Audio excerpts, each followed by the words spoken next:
Hi guys! At ayan, samahan nyo nga kami sa pagpunta namin ng kapatid ko sa SM. Ayan, ilang sakay din bago makarating. Sulit naman kahit sobrang init dahil napakaganda ng aming pinasyalan na SM Santo Tomas.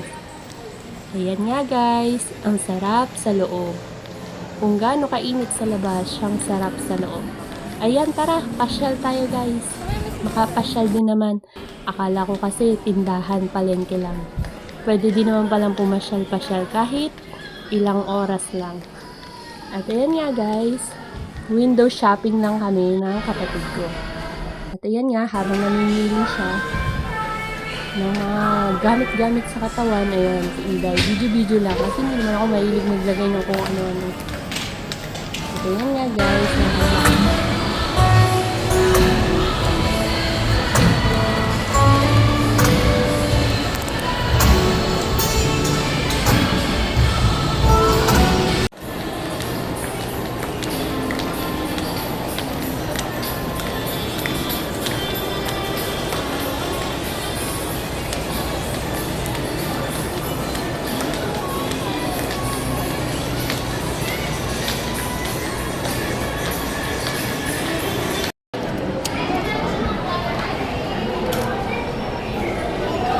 Hindi pa pwede to, kailangan yung akala matigas na kutsara.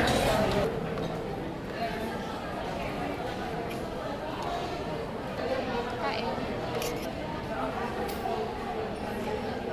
Masarap. Pwede na. Tikman mo.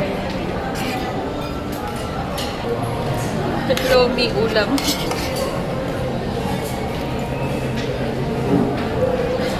Para makatikim naman tayo ng ibang pagkain.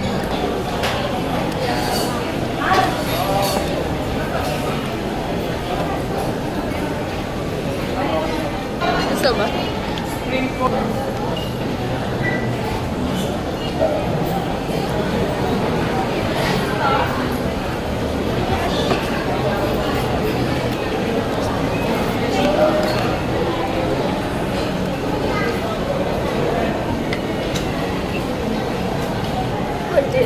Lumpia sariwa to.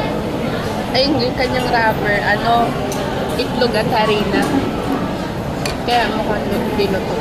Kaya siya tinawag na lumpia sariwa kasi ganyan yung kulay niya. Pero niluluto yan. Gano'ng katagal? Madali lang, kaya lang mahirap yung proseso kasi May lumpia sariwa na hindi gulay ang nasa loob. hindi kalimitan yung kulay. Nakainin namin dati. Pero mas malaki dyan. Yung sa tayo sa Lahat doon tayo kumain eh.